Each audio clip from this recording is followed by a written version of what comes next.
ശ്രീരാമകൃഷ്ണനെ കണ്ടതോടെ നരേന്ദ്രനാഥിന്റെ ജീവിതം ഒരു പുതുദിശയിലേക്ക് തിരിഞ്ഞു. അവരുടെ ബന്ധം ഗുരു-ശിഷ്യബന്ധം മാത്രമല്ല, അത് ആത്മാവിനുമിടയിലെ ദിവ്യബന്ധമായിരുന്നു. സമയം കിട്ടുമ്പോഴൊക്കെ നരേൻ ദക്ഷിണേശ്വരത്തിലേക്ക് പോകും. ശ്രീരാമകൃഷ്ണൻ എന്നെ എല്ലാവരിലും കൂടുതൽ സ്നേഹിക്കുന്നു. ഇത് നരേന്റെ ഹൃദയത്തിൽ ഉറച്ച വിശ്വാസമായിരുന്നു. ശ്രീരാമകൃഷ്ണന് ഒരു ദൃഢമായ നിഗമനമുണ്ടായിരുന്നു. ഈ യുവാവ് ഭാവിയിൽ ലോകത്തെ ഉണർത്തുന്ന മഹാപുരുഷനാകും.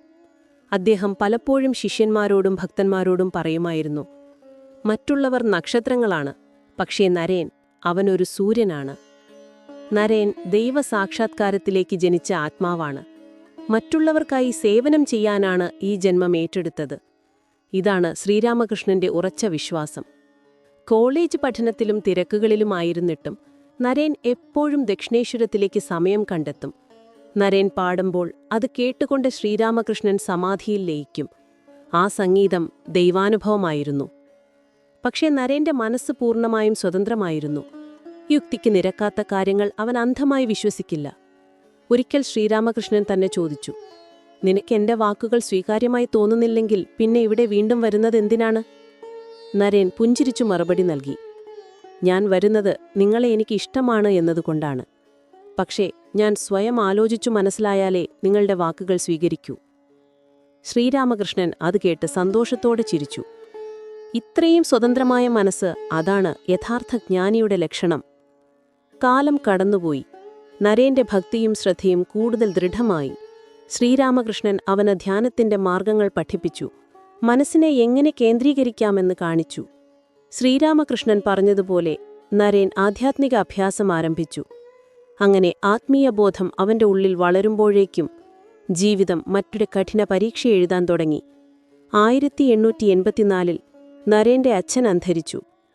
കുടുംബത്തിന്റെ മുഴുവൻ ചുമതല മൂത്ത മകനായ അവന്റെ തോളിൽ വീണു. വീട്ടിൽ സമ്പാദ്യമൊന്നുമുണ്ടായിരുന്നില്ല. ദിവസേനയുടെ ചിലവുകൾ നടത്താൻ പോലും പ്രയാസം. ഒന്നിലധികം ദിവസം അവൻ പട്ടിണി കിടന്നത് പതിവായിരുന്നു. പക്ഷെ ആരോടും പറഞ്ഞില്ല. ഒരുവിധം ജീവിക്കാനായി അവൻ ചെറു ജോലികൾ ചെയ്തു. വക്കീൽ ഓഫീസിൽ ഗുമസ്ഥനായി, ഒരു സ്കൂളിൽ അധ്യാപകനായി. പക്ഷെ ഒരു ജോലിയും സ്ഥിരമല്ല. പ്രയാസം മാത്രമല്ല, അത് ആത്മപരീക്ഷയായിരുന്നു. അവൻ താമസിച്ചിരുന്ന വീടുപോലും തർക്കവിഷയമായി. ബന്ധുക്കൾ അവകാശം ആവശ്യപ്പെട്ട് കേസ് കൊടുത്തു. നാളുനാളും കോടതിയിലൂടെ വലിഞ്ഞു. പക്ഷേ അവസാനം വിധി വന്നത് നരേന്റെ കുടുംബത്തിന് അനുകൂലമായിട്ടായിരുന്നു. ജീവിതം ചിലപ്പോൾ നമ്മെ നിശബ്ദമായൊരു ദുർഘട പാതയിലേക്കാണ് നയിക്കുന്നത്. അവിടെ വേദനയുണ്ടാകാം, പക്ഷേ അതാണ് ആത്മാവിനെ ഉണർത്തുന്ന യാത്രയുടെ തുടക്കം.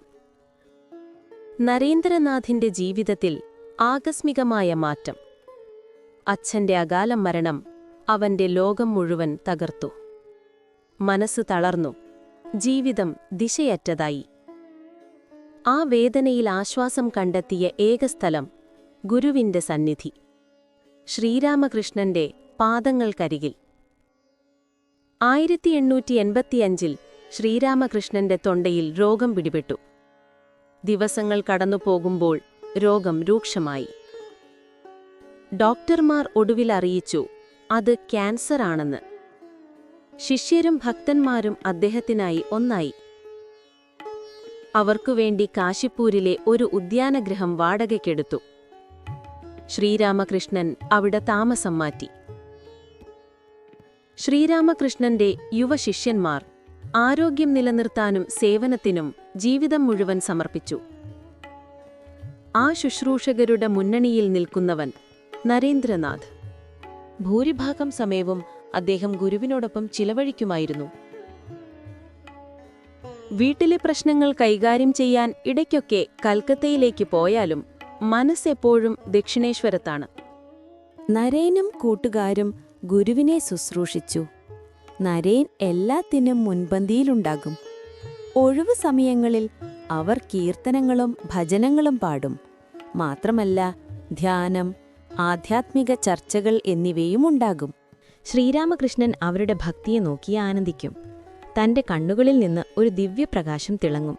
അദ്ദേഹം അറിയാമായിരുന്നു, ഈ യുവാവിനാണ് തന്റെ ദൗത്യം മുന്നോട്ട് കൊണ്ടുപോകേണ്ടത്. നരേന്റെ ലക്ഷ്യം വ്യക്തമായിരുന്നു: ദൈവസാക്ഷാത്കാരം.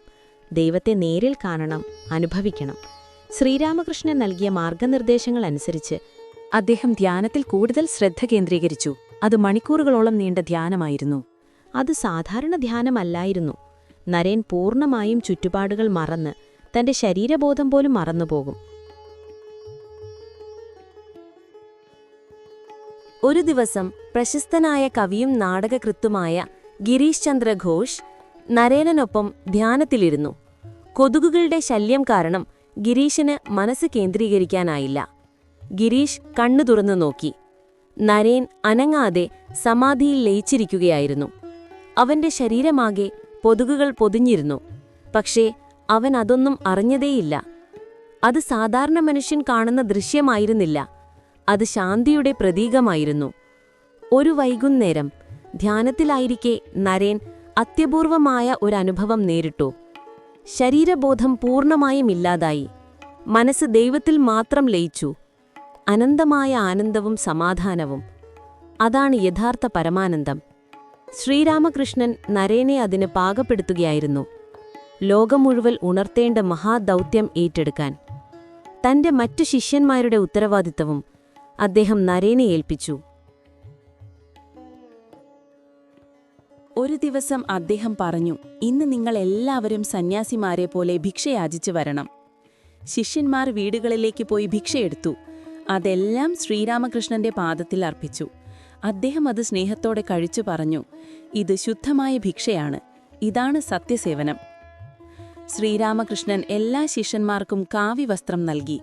അവരെ സന്യാസ ജീവിതത്തിലേക്ക് അഭിഷേകം ചെയ്തു. അത് പുതിയ ഒരു ആത്മീയ സംഘത്തിന്റെ ജനനമായിരുന്നു. 1886 ഓഗസ്റ്റ് 16 ശ്രീരാമകൃഷ്ണൻ മഹാസമാധിയായി. അദ്ദേഹത്തിന്റെ ശിഷ്യന്മാരെല്ലാം വിങ്ങി നിൽക്കുന്നു. ശിഷ്യന്മാർ കരയുമ്പോൾ നരേൻ ശാന്തനായി പറഞ്ഞു, ഗുരുവേ, നിങ്ങൾ ശരീരമൊഴിഞ്ഞാലും ഞങ്ങളുടെ ഉള്ളിൽ ജീവിക്കുന്നു.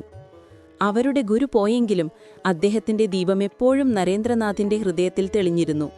പുതിയൊരു പാത, സന്യാസ ജീവിതം, അവന്റെ ജീവിതത്തിന്റെ യഥാർത്ഥ ലക്ഷ്യത്തിലേക്കുള്ള ആദ്യ ചുവടായി മാറി. സ്വാമി വിവേകാനന്ദൻ ഒരിക്കൽ പറഞ്ഞിരുന്നു, ഗുരുവിനെ നഷ്ടപ്പെടുമ്പോൾ ദൈവം തന്നെ നമ്മിൽ ഉണരുന്നു. ഗുരുവിന്റെ മഹാസമാധിക്ക് ശേഷം നരേന്ദ്രനാഥിനെയും കൂട്ടുകാരെയും കാത്തിരുന്നത് പരീക്ഷകളാലും ദാരിദ്ര്യത്താലും നിറഞ്ഞൊരു ജീവിതമായിരുന്നു.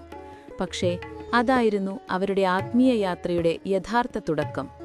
കാശിപ്പൂരിലെ ഉദ്യാനഗൃഹത്തിന്റെ വാടക അവർക്ക് നൽകാനായില്ല. സാധാരണ മനുഷ്യർക്ക് പോലും അത്രയും വലിയ തുക. അതിനാൽ ആ യുവസന്യാസികൾ ആ വീടൊഴിഞ്ഞു. ശ്രീരാമകൃഷ്ണന്റെ ഒരു ഭക്തൻ അവർക്കായി ഒരു ചെറിയ വീട് വാടകയ്ക്കെടുത്തുകൊടുത്തു. അത് ബാരിനഗറിലായിരുന്നു. അവിടെ തന്നെയാണ് അവർ ആദ്യത്തെ ശ്രീരാമകൃഷ്ണ മഠം സ്ഥാപിച്ചത്. ആ വീടൊരു പഴയ ഇടിഞ്ഞുപൊളിഞ്ഞ കെട്ടിടം. പറമ്പ് മുഴുവൻ കാടുപിടിച്ചു കിടന്നു. പാമ്പുകളും മൂഷികങ്ങളും നിറഞ്ഞതും പ്രേതബാധയുള്ള വീട് എന്നു പറയുന്ന ഭീതികഥകളും നാട്ടിൽ പ്രചരിച്ചവയുമായിരുന്നു. എന്നാൽ അവർക്കത് മതിയായിരുന്നു. വാടക വളരെ കുറവായിരുന്നു. പരിസരം ശാന്തവും നിശബ്ദവുമായിരുന്നു. ആ ശാന്തത അവരുടെ ധ്യാനത്തിനും ആത്മീയ ജീവിതത്തിനും ഏറ്റവും അനുയോജ്യമായ അന്തരീക്ഷമായിരുന്നു. ദാരിദ്ര്യം അവരെ വളഞ്ഞിരുന്നു. വസ്ത്രം പോലും മതിയായിരുന്നതല്ല. ഭക്ഷണത്തിന് വെറും ചോറ്, അതോടൊപ്പം ചില ഇലകൾ വേവിച്ചതും. അത് തന്നെയായിരുന്നു അവരുടെ എല്ലാ ദിവസത്തെയും ഭക്ഷണം. പക്ഷെ അവർക്കത് ബുദ്ധിമുട്ടായി തോന്നിയില്ല. അവരുടെ മനസ്സുകൾ മുഴുവൻ ദൈവചിന്തയിലായിരുന്നു. നരേന്ദ്രനാഥ് ഇപ്പോഴും സംഘത്തിന്റെ നേതാവ്. അവൻ തന്റെ കൂട്ടുകാരെ വീണ്ടും ഒന്നിപ്പിച്ചു. ഗുരുവിന്റെ മഹാസമാധിക്ക് ശേഷം വീട്ടിലേക്ക് മടങ്ങിയവരെ തന്റെ പ്രചോദന വാക്കുകളാൽ തിരിച്ചു വിളിച്ചു. നരേൻ പറഞ്ഞിരുന്നതിങ്ങനെ, ഗുരുവിന്റെ ദീപം ഞങ്ങൾ അണയാൻ അനുവദിക്കരുത്. അവർ ഒന്നായി ജീവിച്ചു. കീർത്തനങ്ങൾ പാടി, ധ്യാനം നടത്തി, ആത്മീയതയും സാമൂഹികതയും സംബന്ധിച്ച വിഷയങ്ങൾ ചർച്ച ചെയ്തു. വിവിധ മതങ്ങളിലെയും ആശയങ്ങളിലെയും സത്യമന്വേഷിച്ചു. അവർക്കൊരു ലക്ഷ്യമുണ്ടായിരുന്നു: ഗുരുവിന്റെ ഉപദേശങ്ങൾ സ്വജീവിതത്തിൽ നടപ്പാക്കുക, കൂടാതെ അത് കൂടുതൽ ആളുകളിലേക്ക് എത്തിക്കുക. അവരിൽ ഓരോരുത്തരും ഈ കാലഘട്ടത്തിലാണ് സന്യാസദീക്ഷ സ്വീകരിച്ചത്. പുതിയ പേരുകൾ സ്വീകരിച്ചു. പഴയ ജീവിതം പിന്നിലാക്കി ആത്മീയ ജീവിതത്തിലേക്ക് പൂർണ്ണമായും കടന്നു. പക്ഷേ നരേന്ദ്രനാഥ് മാത്രം സ്ഥിരമായൊരു പേര് സ്വീകരിച്ചില്ല. അദ്ദേഹം ഇന്ത്യ മുഴുവൻ സഞ്ചരിക്കുമ്പോൾ തൻ്റെ പേരും രൂപവും മാറ്റാറുണ്ടായിരുന്നു. ചിലപ്പോൾ സ്വാമി വിവിധശാനന്ദ എന്ന് വിളിക്കപ്പെട്ടു. മറ്റേതെങ്കിലും സമയത്ത് മറ്റു പേരുകളും ഉപയോഗിച്ചു. എവിടെ പോയാലും ജനങ്ങൾ അദ്ദേഹത്തെ സ്വാമിജി എന്ന് വിളിക്കുമായിരുന്നു. ആ ഒരു പേര് മതിയായിരുന്നു. അതുതന്നെ അദ്ദേഹത്തിൻ്റെ ആത്മീയ മഹത്വത്തിൻ്റെ പ്രതീകമായി. ബാരനഗറിലെ ആ പഴയ വീട് ഇന്ന് ആത്മീയ പ്രകാശത്തിൻ്റെ ഉറവയായത് അതുകൊണ്ടാണ്. അവിടെയാണ് സ്വാമി വിവേകാനന്ദൻ്റെ ദൗത്യം ജനിച്ചത്. സ്വാമി വിവേകാനന്ദൻ ഒരിക്കൽ പറഞ്ഞിരുന്നു, ദാരിദ്ര്യവും പ്രയാസവും നമ്മെ തളർത്താനല്ല, അവയാണ് ആത്മാവിനെ ദൃഢമാക്കാൻ ദൈവം നൽകുന്ന അവസരങ്ങൾ. ബാരനഗർ മഠം. അവിടെയായിരുന്നു ഒരു സ്വപ്നത്തിൻ്റെ തുടക്കം. ഒരു മനുഷ്യനിലൂടെ ലോകം മുഴുവൻ ഉണർന്നു.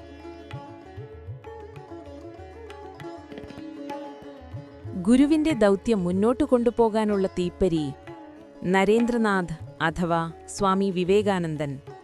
അതുതന്നെയായിരുന്നു അദ്ദേഹത്തിന്റെ ഉള്ളിലെ ജ്വാല. പക്ഷേ അതിനെ വളർത്താൻ അദ്ദേഹത്തിന് ലോകത്തെ കാണേണ്ടിയിരുന്നു. സ്വാമിജി 2 വർഷത്തോളം ബാരനഗർ മഠത്തിലാണ് താമസിച്ചത്. ആ പഴയ വീടിന്റെ മതിലുകൾ ധ്യാനത്തിന്റെയും തപസ്സിന്റെയും സാക്ഷികളായിരുന്നു. കൂട്ടത്തിലെ ചില സന്യാസികൾ പഴയ പാരമ്പര്യം പിന്തുടർന്ന് സ്വതന്ത്രമായി യാത്രകൾ ആരംഭിച്ചു. സഞ്ചാരം തന്നെ സന്യാസജീവിതത്തിന്റെ ശ്വാസം. ആയിരക്കണക്കിന് വർഷങ്ങളായി ഹിന്ദു സന്യാസികൾ പാലിച്ചുവന്ന സമ്പ്രദായം. ഒരിടത്തും സ്ഥിരമായി താമസിക്കാതെ ലോകം മുഴുവൻ സത്യാന്വേഷണത്തിനായി നടന്ന് സഞ്ചരിക്കുക. അവരുടെ പാതയിലേക്കാണ് സ്വാമിജിയുടെയും മനസ്സ് ആകർഷിച്ചത്. 1882 പൊതുവായി 1888 എന്ന് പറയപ്പെടുന്ന കാലഘട്ടത്തിൽ സ്വാമിജി മഠത്തിൽ നിന്നും യാത്രയായി.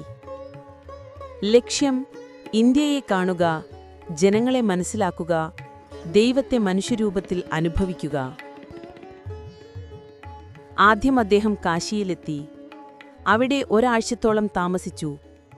ആ കാലത്ത് പ്രസിദ്ധരായ 2 പ്രമുഖ സന്യാസിമാരെ അദ്ദേഹം കണ്ടുമുട്ടി, ത്രൈലിംഗസ്വാമിയും ഭാസ്കരാനന്ദ സ്വാമിയും. അവിടെ വെച്ച് ഒരു വിചിത്ര സംഭവം നടന്നു. ഒരു ദിവസം ദുർഗാക്ഷേത്രത്തിൽ പ്രാർത്ഥനയ്ക്ക് ശേഷം സ്വാമിജി മടങ്ങി വരികയായിരുന്നു. പെട്ടെന്ന് ഒരു കൂട്ടം കുരങ്ങുകൾ അദ്ദേഹത്തിന്റെ പിന്നാലെ പാഞ്ഞു വന്നു. അവ കടിച്ചേക്കാമെന്ന് പേടിച്ച് സ്വാമിജി ഓടിത്തുടങ്ങി. പക്ഷെ കുരങ്ങന്മാർ വിടാതെ പിന്നാലെ. സ്വാമിജി വേഗം കൂട്ടിയപ്പോൾ അവയും കൂടുതൽ ഉഗ്രമായി ഓടി. അപ്പോൾ മുന്നിൽ നിന്ന് വന്ന ഒരു വൃദ്ധസന്യാസി അദ്ദേഹത്തെ കണ്ട് ഉറക്കെ വിളിച്ചു, പേടിച്ചോടരുത്, നിൽക്കൂ, അവരെ ധൈര്യത്തോടെ നേരിടൂ. സ്വാമിജി ആ വാക്കുകൾ കേട്ട് ഓടുന്നത് നിർത്തി. തിരിഞ്ഞു നിന്ന് കുരങ്ങുകളെ നോക്കി. അത്രേ വേണ്ടി വന്നുള്ളൂ. കുരങ്ങന്മാർ പേടിച്ച് ഓടിപ്പോയി. സ്വാമിജി അത് കണ്ട് പൊട്ടിച്ചിരിച്ചു. ഉത്തരേന്ത്യയിലുടനീളം സ്വാമിജി അനേകം നഗരങ്ങൾ സന്ദർശിച്ചു. ഹത്രാസ് റെയിൽവേ സ്റ്റേഷനിൽ അദ്ദേഹത്തിന്റെ ജീവിതത്തിൽ ഒരു പ്രധാന മനുഷ്യൻ കടന്നുവന്നു. സ്റ്റേഷൻ മാസ്റ്ററായ ശരത് ചന്ദ്ര ഗുപ്ത. അദ്ദേഹം സ്വാമിജിയെ കണ്ടപ്പോഴേ മനസ്സ് കീഴടക്കപ്പെട്ടു. ശരത് ചന്ദ്ര ഗുപ്ത സ്വാമിജിയുടെ ശിഷ്യനായി തീർന്നു. പിന്നീട് സന്യാസം സ്വീകരിച്ച് സ്വാമി സദാനന്ദനായി. ഇരുവരും ചേർന്ന് ഋഷികേശ് ഭാഗത്തേക്ക് യാത്രയായി. അവിടെ കുറച്ചു ദിവസം ധ്യാനത്തിലിരുന്നു. ഗംഗയുടെ തീരത്തിരുന്ന് ആത്മാവിനെ ആഴത്തിൽ കേൾക്കാൻ ശ്രമിച്ചു. ആ സഞ്ചാരം എളുപ്പമല്ലായിരുന്നു. ദിവസങ്ങൾ പട്ടിണിയോടെ വഴികളിൽ ഉറങ്ങി മഴയിലും കാറ്റിലും തളർന്നു. അത് അവരുടെ ശരീരത്തെ ബാധിച്ചു, പക്ഷേ ആത്മാവിനെ കൂടുതൽ ദൃഢമാക്കി. അവസാനം രോഗം പിടിപെട്ടതിനാൽ സ്വാമിജിയും സദാനന്ദനും മടങ്ങിയെത്തി ബാരനഗർ മഠത്തിലേക്ക്. അവിടെ 1 വർഷത്തോളം വിശ്രമിച്ചു, ധ്യാനത്തിൽ മുഴുകി, മനസ്സ് ശാന്തമാക്കി. പക്ഷെ ലോകം അദ്ദേഹത്തെ വിളിക്കുകയായിരുന്നു. വിശ്രമം തീർന്നപ്പോൾ സ്വാമിജി വീണ്ടും യാത്ര തിരിച്ചു. ഈ തവണ ലക്ഷ്യം ഘാസിപൂർ. ഇന്നത്തെ ഭാഗം ഇവിടെ അവസാനിക്കുന്നു. അടുത്ത വീഡിയോയിൽ ഈ യാത്രയുടെ പുതിയ അധ്യായം കാണാം. അതുവരെ ശാന്തിയും സമാധാനവും പ്രചോദനവും നിറഞ്ഞിരിക്കട്ടെ. പുണ്യാത്മാക്കളെ, വീഡിയോ ഇഷ്ടമായ ലൈക്ക് ചെയ്യാനും ഷെയർ ചെയ്യാനും മറക്കല്ലേ. കൂടുതൽ ആത്മീയ വീഡിയോകൾക്കായി സബ്സ്ക്രൈബ് ചെയ്യൂ.